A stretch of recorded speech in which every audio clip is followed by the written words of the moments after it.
जय श्री राम प्यारे बच्चों। क्वेश्चन नंबर 8 पेज नंबर 193 पे आओ। क्वेश्चन नंबर 8 सब लोग, हाँ, question number 8 page number 193 193। Following is the trial balance of RK Stores as on 31/3/2015 31 March 2015। जो चीजें मैं टिक करने के लिए बोलूंगा उस पर टिक करना आपको, ठीक है। देखो आप लोगों को ग्रॉस प्रॉफिट दिया है, ग्रॉस प्रॉफिट, इसको हिंदी में सकल लाभ बोलते हैं। ग्रॉस प्रॉफिट दिया है। अच्छा, इस क्वेश्चन में ग्रॉस प्रॉफिट दे दिया हुआ है ना। ग्रॉस प्रॉफिट किसमें से आता है? ट्रेडिंग अकाउंट में से। तो इस क्वेश्चन में ट्रेडिंग अकाउंट बनाने की जरूरत नहीं है। ट्रेडिंग अकाउंट हम लोग किस लिए बनाते हैं? ग्रॉस प्रॉफिट फाइंड करने के लिए। तो ग्रॉस प्रॉफिट इस क्वेश्चन में दिया हुआ है, इसलिए इस क्वेश्चन में ट्रेडिंग अकाउंट नहीं बनाएंगे और ट्रेडिंग अकाउंट वाली कोई चीज दिया भी नहीं होगा इसमें, ठीक है। चलो, सैलरी ये कहाँ आता है आपको पता है? PNL. General expense PNL. Tax insurance PNL. Salary debtors, debtors कहाँ आता है? एसेट्स है। डेटर्स एसेट्स होता है ना, देनदार हिंदी में बोलते हैं। डेटर्स मतलब देनदार। क्लोजिंग स्टॉक, अंतिम स्टॉक, क्लोजिंग स्टॉक क्या आएगा? एसेट्स में, बराबर। क्लोजिंग स्टॉक एसेट्स में आएगा। आगे बढ़ो। तुम बोलोगे सर ट्रेडिंग में भी आता है, क्रेडिट में, बट वो एडजस्टमेंट में रहेगा तब, समायोजन में रहेगा, एडजस्टमेंट में रहेगा तब, नहीं तो एक ही जगह आएगा। नेक्स्ट, बैंक ओवरड्राफ्ट लायबिलिटी है। बैंक ओवरड्राफ्ट क्या है? लायबिलिटी। उसके बाद कमीशन, अच्छा सुनो, कमीशन इनकम भी होता है, एक्सपेंस भी होता है, बट इसमें कुछ बोला नहीं है। तो डेबिट में है कि क्रेडिट में? क्रेडिट में है, मतलब वो रिसीव्ड कमीशन है। मैंने आपको पहले क्वेश्चन में अच्छी तरह बताया था कि कुछ चीजें ऐसी होती हैं जो इनकम भी होती है और एक्सपेंस भी होती है, बट उनको लिखा नहीं रहेगा कि रिसीव्ड है कि पेड है। तो आप उसका अमाउंट देखो। अगर डेबिट में है मतलब एक्सपेंस है और क्रेडिट में है मतलब इनकम है, ठीक है। आगे, एडवर्टाइजमेंट एक्सपेंस है, इंटरेस्ट है। अच्छा, एडवर्टाइजमेंट एक्सपेंस तो एक्सपेंस ही है, बट इंटरेस्ट ये इनकम भी होता है, एक्सपेंस भी होता है। अब इसमें भी कुछ नहीं बोला है कि रिसीव्ड इंटरेस्ट है कि पेड इंटरेस्ट है, तो आप उसकी अमाउंट देखो, डेबिट में कि क्रेडिट में? डेबिट में है मतलब वो इंटरेस्ट पेड है, एक्सपेंस है। फर्नीचर, बिल्डिंग, मोटर कार, ये तीनों की तीनों क्या है बच्चों? एसेट्स। कैपिटल और ड्रॉइंग्स आपको पता है कहाँ आता है? कैपिटल और ड्रॉइंग्स बैलेंस शीट के लायबिलिटी साइड में आता है। कैसे आता है उसका मैं फॉर्मेट आपको बताया हूं। आगे, bad debt, bad debt reserve, इसको मैं भी डिटेल में अच्छे से बताऊंगा। बैड डेट हमारा लॉस होता है ना, पीएनएल में आएगा, बट उसका फॉर्मेट होता है, फॉर्मेट में मैं बताऊंगा। आगे, लोन, लोन क्या होता है? लायबिलिटी। लोन क्या होता है बच्चों? लायबिलिटी होती है। क्रेडिटर्स लायबिलिटी, क्रेडिटर्स लेनदार। Bills receivable asset, bills payable liability. Carries outward expense, बस पीएनएल में आएगा। कैरीज इनवर्ड, ये ट्रेडिंग में आता है। कैरीज आउटवर्ड, ये पीएनएल आएगा, दोनों डेबिट में ही आएगा, बट कैरीज इनवर्ड ट्रेडिंग में आता है, कैरीज आउटवर्ड पीएनएल में आता है। बहुत लोग सोचते हैं सर इनवर्ड डेबिट में तो आउटवर्ड क्रेडिट में, ऐसा नहीं होता है, दोनों ही एक्सपेंस है और दोनों ही डेबिट में आते हैं। आगे बच्चों, डिस्काउंट गिवन तो हमारा एक्सपेंस है। डिस्काउंट रिसीव्ड ये हमारा इनकम है।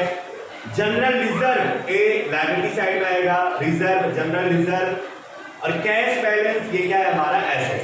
चलो, ट्रायल बैलेंस की हमने सारी चीजें सीख ली। अब एडजस्टमेंट में जिसके बारे में एडजस्टमेंट होगा उस पर टिक करेंगे। पहला एडजस्टमेंट है सैलरी। सैलरी पे टिक कर लो, बाद में उसको मैं समझाऊंगा क्या करना है, कैसे करना है। सैलरी देखो, पीछे पेज चेंज करो, दूसरे नंबर पे सैलरी, उस पर टिक करो, नंबर 1। उसके बाद 1220 इंश्योरेंस प्रीमियम। इंश्योरेंस प्रीमियम में पीछे पन्ने पे लिखा हुआ तुम लोग को टैक्स इंश्योरेंस, टैक्स इंश्योरेंस, उस पर टिक करो, नंबर 2। उसके बाद commission of ₹2000 is receivable, commission दिखा तुम लोग को, दूसरे पेज पे दिया है, दूसरे नंबर पे, उस पर टिक करो, नंबर 3। फिर उसके बाद calculate 10% interest on capital and 20% interest on drawing. आपको कैपिटल और इंटरेस्ट दिख रहा होगा बीचों बीच, उस पर टिक करो, नंबर 4, दोनों पे 4। उसके बाद बच्चों calculate depreciation at 5% on furniture, at 10% on building and at 20% on motor car. देखो तीनों साथ में दिख रहा होगा आपको, फर्नीचर, बिल्डिंग, मोटर कार, तीनों पे 5-5 नंबर टिक कर लो, पांचवा एडजस्टमेंट। आगे फिर from debtors of ₹20,000 right of, debtors दिख रहा है आपको कहीं पे, पीछे पन्ना पलटो, उस पे दिया होता है ना डेटर, सेंट्री डेटर्स, उस पर टिक कर लो आप। छठा, सातवां, आठवां तीनों आएगा उसी पे ही, छठा भी उसी पे आएगा। सातवां बोला है प्रोवाइड 5% बैड डेट रिजर्व, और आठवां बोला है प्रोवाइड 2% डेटर्स डिस्काउंट रिजर्व। सातवां, छठा, सातवां, आठवां तीनों डेटर्स पे ही आएगा। और नौवां ट्रांसफर 10,000 टू जनरल रिजर्व, ये जनरल रिजर्व आपको दिखा था ना, उस पर टिक करो नंबर 9। ठीक है, चलिए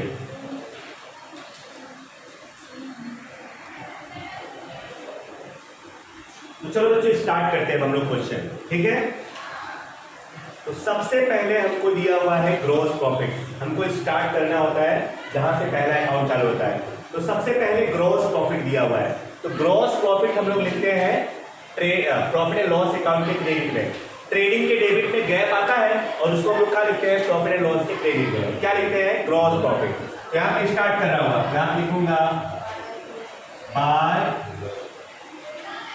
ग्रॉस, कितना दिया बच्चों,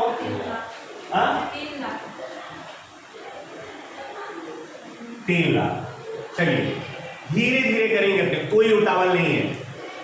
फिर सैलरी, सैलरी आता है प्रॉफिट एंड लॉस अकाउंट के डेबिट में, एक्सपेंस है ना सैलरी, यहां लिखेंगे टू सैलरी, कितना है,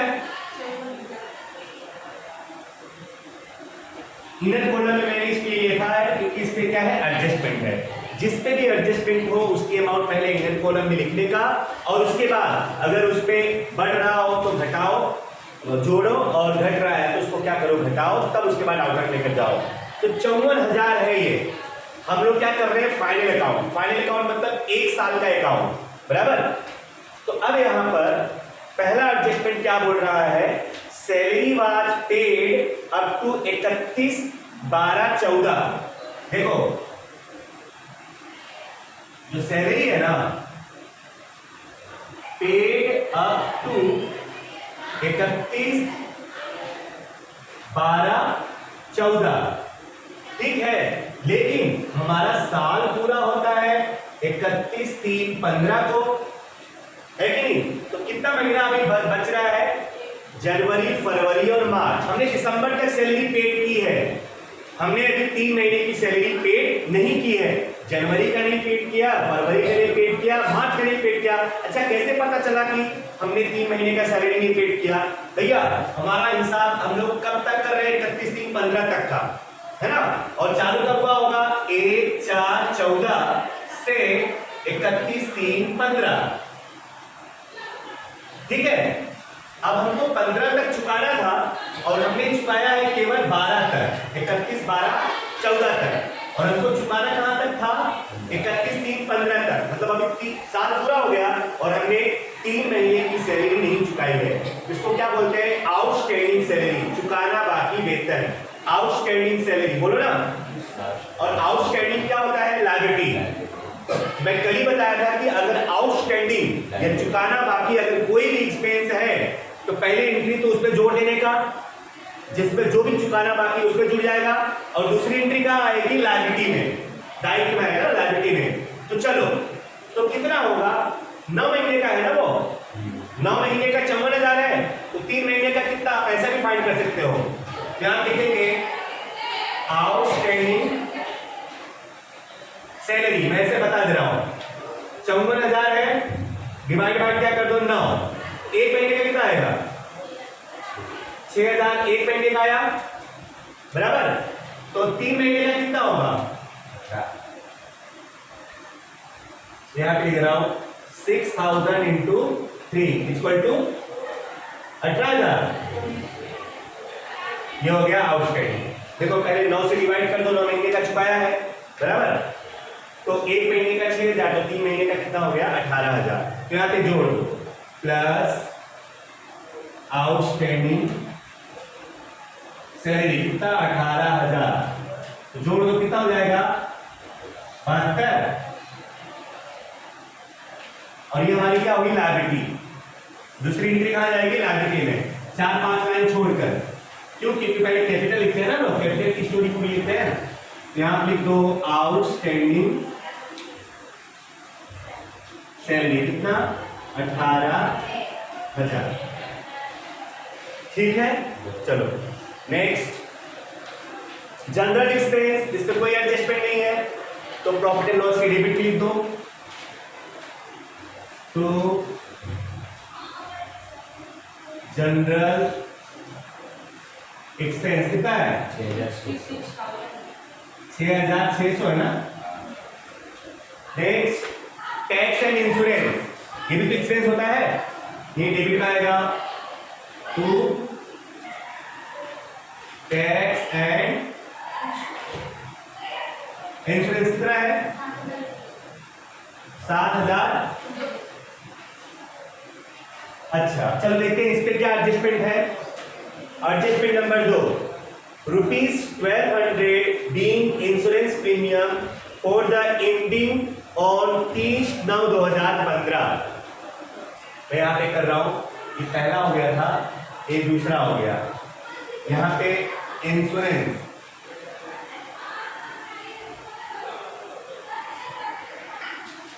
चलो बच्चों, तो देखो जरा इसको अच्छे से समझना। ये जो इंश्योरेंस है ना, हमने कब तक का चुका दिया है 30/9/15। Insurance paid up to 30/9/15। सोचो हमारा साल पूरा हो जाता है 31/3/15 को ही, और हमने चुका दिया है 30/9/15 तक, जबकि हमारा साल 31/3/15 को ही पूरा हो गया। देखो ना, तो इसको क्या बोलेंगे प्रीपेड। इसको क्या बोलेंगे प्रीपेड। हमने एडवांस में चुका दिया बाबू। इधर ध्यान दे, बहुत बुरा हो जाएगा, पहले बता दे रहा हूं। प्यारे बच्चों इसको समझो, हमारा साल पूरा होता है 31/3/15 को, और हमको 31/3/15 तक ही चुकाना था, लेकिन हमने चुका दिया है 30/9/15 तक। जैसे यहाँ पे था 31/12/14 तक चुकाया, और चुकाना था 31/3/15 तक, तो यहाँ पे आउटस्टैंडिंग था, बराबर ना, चुकाना बाकी था यहाँ पे। और यहाँ पे क्या है, अग्रिम चुका दिया, एडवांस में चुका दिया, प्रीपेड। कब तक चुकाया हमने 30/9/15 तक का, मतलब 6 महीने एक्स्ट्रा चुका दिया है कि नहीं। हमको मार्च तक चुकाना था, तो हमने क्या किया, अप्रैल, चौथा, 5वां, 6ठा, 7वां, 8वां, 9वां, 6 महीने एडवांस में चुका दिया है। बोलो ना कितना, 1200 का प्रीमियम। तो अब यहाँ पे हम लोग लिखेंगे प्रीपेड। ये कौन सा कहलाएगा बच्चों, प्रीपेड। Prepaid insurance. तो 1200 इंटू 6/12, 600। 600 जो हो क्या हो गया प्रीपेड। याद रखना, आउटस्टैंडिंग अगर है उसको प्लस करेंगे, तो प्रीपेड है तो क्या करेंगे माइनस, मतलब चुकाना बाकी है तो जोड़ो, बट एडवांस में चुका दिया है तो उसको क्या करो, घटाओ। अंडरस्टैंड। तो यहां पे लिखेंगे माइनस प्रीपेड।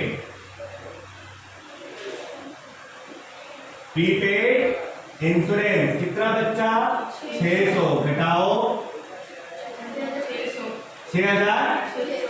अब बताओ, आउटस्टैंडिंग था तो हमने लायबिलिटी में लिखा था, तो प्रीपेड है तो क्या लिखेंगे एसेट्स में, है कि नहीं। यहां पे लिखेंगे प्रीपेड इंश्योरेंस। प्रीपेड, बट कौन सी वाली अमाउंट लिखोगे, ये वाला, जितना अमाउंट घटा बढ़ा है उतना लिखोगे आप। यहां पे लिखोगे 600। ओके चलिए, हाँ ना ना ना कोई शो करने की जरूरत नहीं, बट हम लिख ले रहे हैं ताकि कहीं की जरूरत पड़े अगर अपने आप को, ऐसा कोई शो करने की जरूरत नहीं है। अब चलिए बच्चों, उसके बाद आ गया डेटर्स। अब डेटर्स की स्टोरी जो है ना, ये बहुत डिटेल में हमको सीखनी है, क्योंकि इसके बिना हमारा काम चलने वाला नहीं। आगे चल करके आगे के क्वेश्चंस पे, या तो जब 12th में आप लोग पढ़ोगे या तो आगे पढ़ोगे तब, तो फिक्स फॉर्मेट में बता दे रहा हूँ डेटर्स का। तो चलो मैं डेटर्स एसेट्स में आता है, पहले यहां लिख दे रहा हूं डेटर्स कितना दिया बच्चों? 1,20,000। अच्छे से समझते रहना। डेटर्स में से डेटर में कौन कौन से एडजस्टमेंट है? छठा, सातवां, आठवां। तो समझो छठा क्या बोल रहा है? From debtors of ₹20, from debtors of ₹20,000 right of 50%। देखो इसमें ऐसा बोल रहा है कि जो 20,000 के डेटर्स है ना, उसमें से 50% के जो डेटर्स है उन्हें क्या कर दो? राइट ऑफ कर दो। राइट ऑफ करना मतलब घटा दो, मतलब बैड डेट। राइट ऑफ करना मतलब डूब गया, उसको क्या बोलेंगे? Bad debt. सुनो, लेकिन कितने डेटर्स में से? 20,000 के डेटर। देखो टोटल 1,20,000 है, ये टोटल है।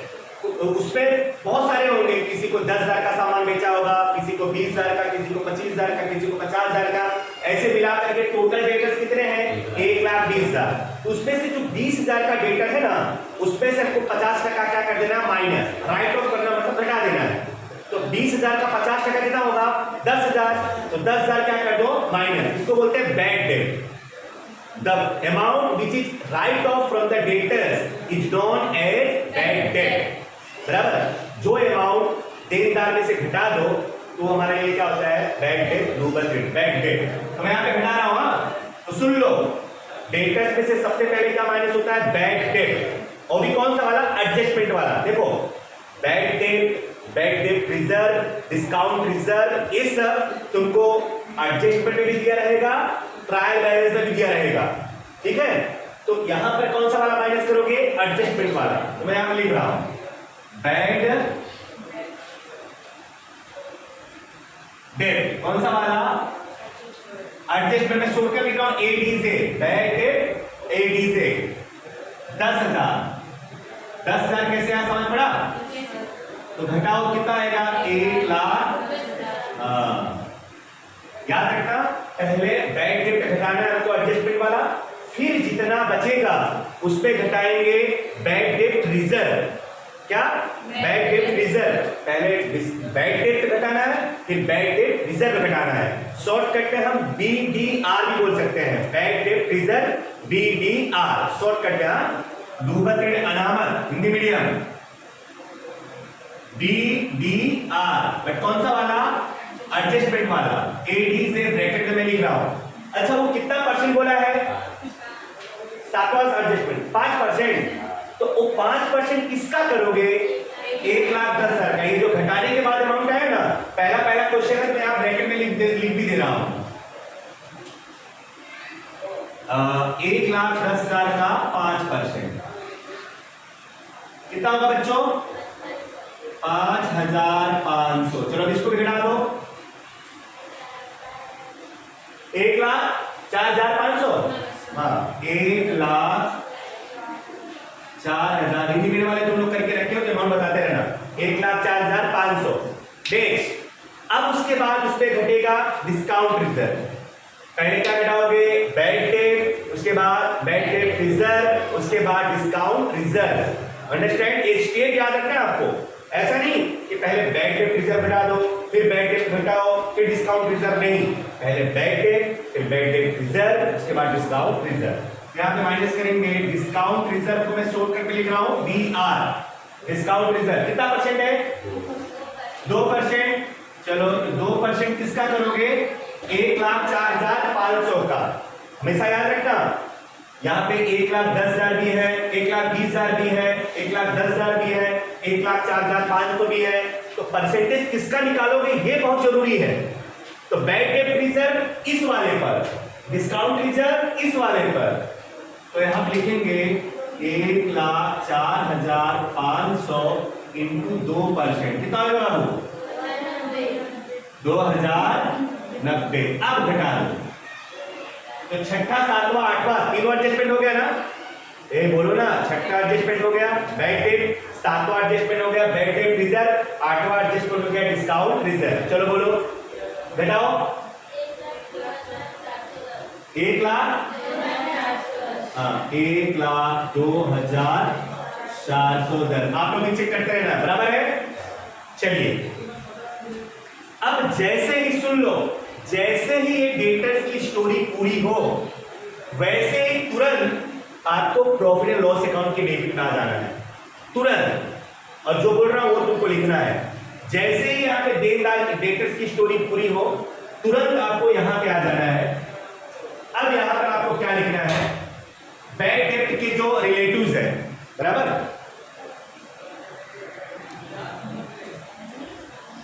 चलो याद रखना, अभी जो मैं बात बताने जा रहा हूं हर एक क्वेश्चन में वो बात मैं रिपीट करूंगा। जैसे ही डेटर्स की स्टोरी यहां पे पूरी हो जाए ना, वैसे ही तुरंत बिना कुछ देख के सोचे समझे आपको प्रॉफिट एंड लॉस अकाउंट के डेबिट लाना है और आपको स्टोरी मतलब स्टेट लिखने हैं, बराबर। पहले लिखना है आपको bad debt, to bad debt, to bad date.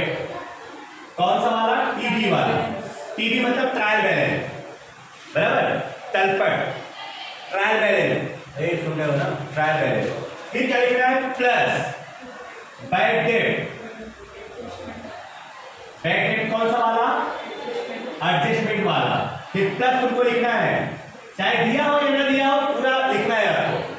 Plus BBR bad debt reserve, BBR कौन सा वाला? एडजस्टमेंट वाला, बराबर।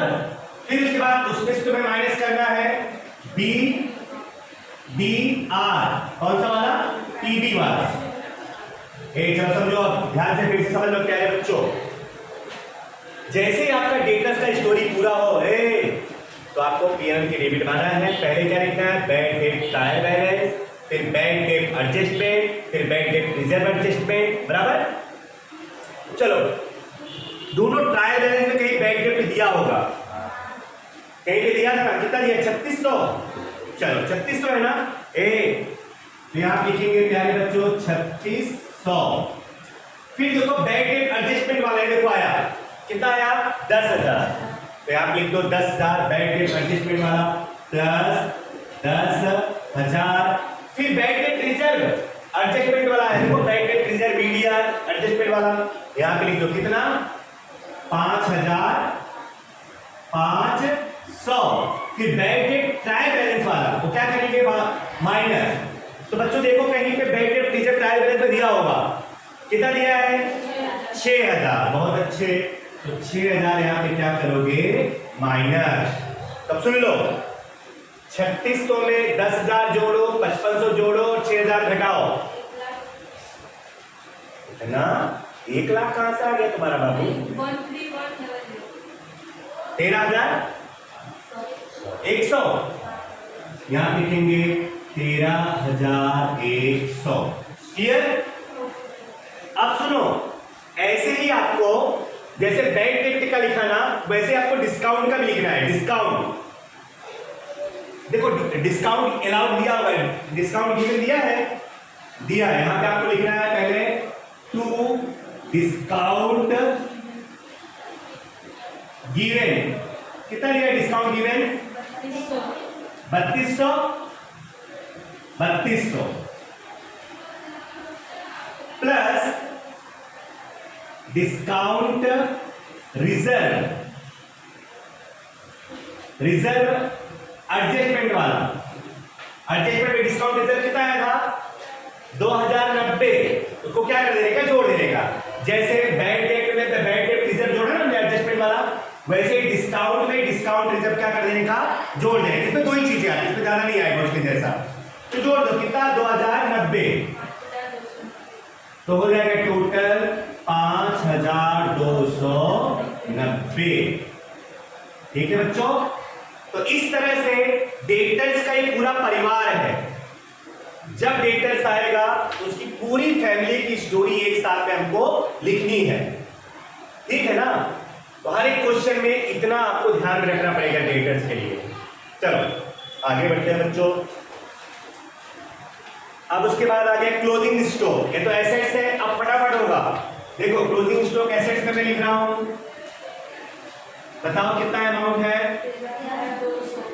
Closing stock 13,200। Next bank overdraft liability में आएगा, ये देखो मैं लिख रहा हूं बैंक ओवरड्राफ्ट कितना है? कमीशन डेबिट में है कि क्रेडिट में? क्रेडिट में है, तो पीएनएल के क्रेडिट में आएगा, लिखेंगे बाय रिसीव्ड कमीशन। रिसीव्ड कितना है बच्चों? हाँ 9,000 है, उस पर एडजस्टमेंट भी है ना? कौन सा एडजस्टमेंट है? Third, commission of rupees 2,000 is receivable, मिलना बाकी है। रिसीवेबल क्या होगा? प्लस, क्या लिखेंगे? प्लस रिसीव एबल कमीशन कितना? 2,000 जोड़ दो, टोटल 11,000। अब ये एसेट्स है, मिलना बाकी है ना, तो हमारा क्या होगा? एसेट्स। कोई भी इनकम अगर रिसीवेबल है तो बाद में मिलेगा ही ना हमको, तो हमारे लिए क्या हो गया? एसेट्स। क्या लिखेंगे? एसेट्स में रिसीव एबल कमीशन कितना? 2,000। नेक्स्ट, एडवर्टाइजमेंट एक्सपेंस, ये तो हमारा एक्सपेंस है, पीएनएल से डेबिट में आएगा। टू एडवर्टाइजमेंट एक्सपेंस कितना है? 9,000। नेक्स्ट, इंटरेस्ट डेबिट में कि क्रेडिट में? तो डेबिट लिख दो। To interest paid, to interest paid कितना? 3,000। नेक्स्ट, फर्नीचर एसेट्स है, एसेट्स लिख दो। कितना है फर्नीचर? इस पे एडजस्टमेंट है ना? डिप्रिशिएशन कितना परसेंट है फर्नीचर पे? डिप्रिशिएशन कौन सा एडजस्टमेंट है? 5वां। इंटरेस्ट पे 3,000, हाँ इस पे क्या एडजस्टमेंट दिया है? कोई एडजस्टमेंट दिया है क्या इस पे? वो तो कैपिटल का इंटरेस्ट है ना?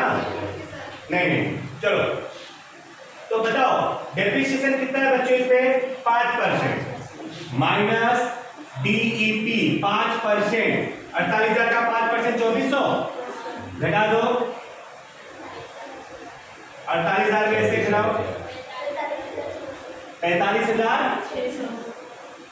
और ये हमारा लॉस है, तो पीएनएल के डेबिट में आएगा। टू डीईपी ऑन फर्नीचर कितना? 2,400। नेक्स्ट, बिल्डिंग एबी एसेट्स में आएगा।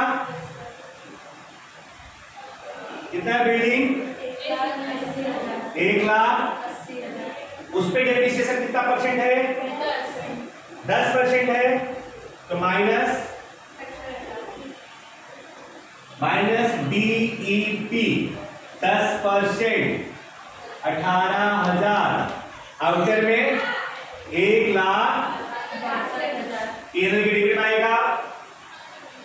टू डीईपी ऑन बिल्डिंग बोलो कितना? 1,000। नेक्स्ट, मोटर कार एबी एसेट्स है, यहां आप लिखेंगे मोटर कार कितना है? इस पे कितना परसेंट डेप्रिसिएशन है? 20। माइनस डीईपी 20%, 12,000 घटा दो बच्चों। ये भी डेप्रिसिएशन पीएनएल डेबिट में आएगा। यहां लिखेंगे to DEP on motor car कितना? 12,000। बहुत अच्छे। उसके बाद आ गया हमारा कैपिटल। तो कैपिटल की स्टोरी मैंने आपको बताई है। पहले यहां पे आपको लिखना है capital plus interest on capital plus net profit minus drawings minus interest on. बहुत अच्छे। इतनी चीजें हैं। तो चलिए कैपिटल कितना दिख रहा है आपको? 1,42,800। यहां लिख दो 1,42,800। अच्छा इस पे एडजस्टमेंट है कौन सा? चौथा, कैलकुलेट 10% इंटरेस्ट ऑन कैपिटल। तो इंटरेस्ट ऑन कैपिटल 10% कितना होगा? 14,280। ठीक है, हो जाएगा प्लस। चलो नेट प्रॉफिट तो बाद में आएगा। अच्छा ड्रॉविंग्स कितना दिया बच्चों? ड्रॉविंग्स दिया है 6,000। तो मैं यहां पे लिख रहा हूं ड्रॉविंग्स 6,000। अच्छा इस पर इंटरेस्ट कितना है? ड्रॉविंग्स पर 12%। तो 12,000 का 12% करो 720। ये दोनों क्या होगा? माइनस। अब जरा सुन लो, मैंने क्या बोला? एडजस्टमेंट की दो एंट्री होती है, तो इंटरेस्ट ऑन कैपिटल और इंटरेस्ट ऑन ड्रॉविंग्स, तो एडजस्टमेंट है ना। तो सुन लो अच्छी तरीके से, जो इंटरेस्ट ऑन कैपिटल है ना वो लॉस होता है, पीएनएल के डेबिट में आएगा, और जो इंटरेस्ट ऑन ड्रॉविंग्स होता है वो इनकम होता है, वो पीएनएल के क्रेडिट में आएगा। अभी याद रखो, बाद में इसको मैं एक्सप्लेन करूंगा क्यों ये इनकम होता है और ये एक्सपेंस होता है। इंटरेस्ट ऑन कैपिटल क्या होगा? लॉस। तो यहाँ पे डेबिट में लिखेंगे टू इंटरेस्ट ऑन कैपिटल कितना है बच्चों? 14,280। और इंटरेस्ट ऑन ड्रॉइंग्स इधर आएगा बाय इंटरेस्ट ऑन ड्रॉइंग। एक पे बेटा कितना है? अब बोलो। तो नहीं था ना उसमें interest on capital, interest on drawing था उस क्वेश्चन में? नहीं था। इस क्वेश्चन में लिख रहे हैं, समझ पड़ा? जब होगा तब लिखेंगे, नहीं तो डैश मार देंगे। उसमें डैश नहीं कर देता था मैं, है कि नहीं? अब आ गया तो लिख दिया हमने। ठीक है, चलो नेक्स्ट। उसके बाद बच्चों हमारा बैड डेट रिजर्व हो गया। लोन कितना आएगा? लायबिलिटी में कितना है लोन? 24,000। बहुत अच्छे। नेक्स्ट क्रेडिटर्स लायबिलिटी में आएगा। कोई है अपना उसके साथ? कोई एडजस्टमेंट है? कितना है बोलो? 12,000। बहुत अच्छे। फिर बोलो। ये तो एसेट्स है, बिल्स इश्यूएबल एसेट्स में आएगा। ये रहा बिल्स इश्यूएबल, कितना है बोलो? 3,000। और बिल्स पेबल भी है तो लायबिलिटी में आएगा। यहां लिख दो बिल्स पेबल कितना है? 9,600। नेक्स्ट कैरीज आउटवर्ड, ये तो पीएनएल में आएगा, डेबिट में। टू कैरीज आउटवर्ड कितना है? 4,000। नेक्स्ट डिस्काउंट गिवन ऑलरेडी हो चुका है। फिर बोलो डिस्काउंट रिसीव तो इनकम है। डिस्काउंट गिवन हो चुका था ना, देखो यहाँ पे हमने कर लिया था, तो उसकी फैमिली में आ गया था पूरा डेटर्स पे।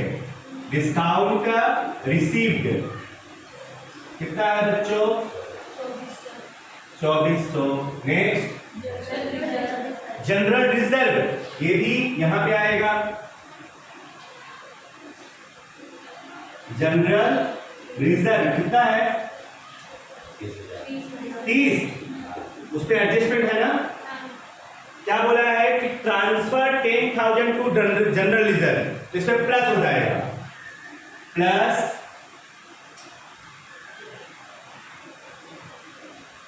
जनरल रिजर्व एडजस्टमेंट कितना? 10,000।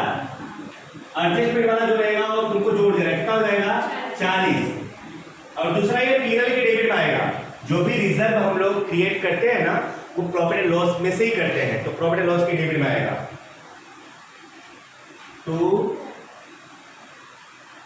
जनरल रिजर्व कौन सा वाला? एडजस्टमेंट वाला। हाँ कितना? 10,000। नेक्स्ट कैश बैलेंस एसेट्स में आएगा, कितना है? 21,000। नेक्स्ट जय श्री राम। चलो देखते हैं कौन सा एडजस्टमेंट बाकी रह गया। पहला हो गया, दूसरा हो गया, तीसरा, चौथा, पांचवा, छठा, सातवां, आठवां, नौवां, सारे एडजस्टमेंट हो गए। ठीक है, चलो बच्चों क्लोज करते हैं हम लोग अकाउंट्स। तो पहले प्रॉफिट लॉस, क्रेडिट साइड का टोटल करो, इसमें किधर का ज्यादा है? क्रेडिट का, बोलो। 31 लाख। ना ना नहीं, 31 लाख नहीं आएगा, 3 लाख, 3,14,000, 3,14,120, इधर भी वही आएगा 3,14,120। गैप कितना आएगा? 1,37,850। यहां लिखेंगे टू नेट प्रॉफिट।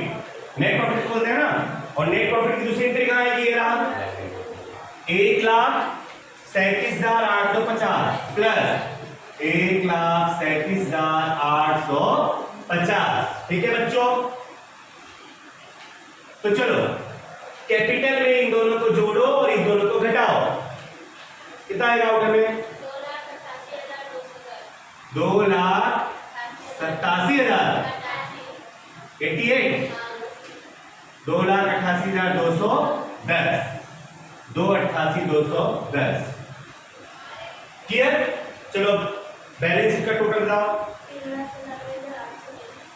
3,97,810, 3,97,810। ओके प्यारे बच्चों, बढ़िया से अच्छी तरीके से लिखिए। ठीक है।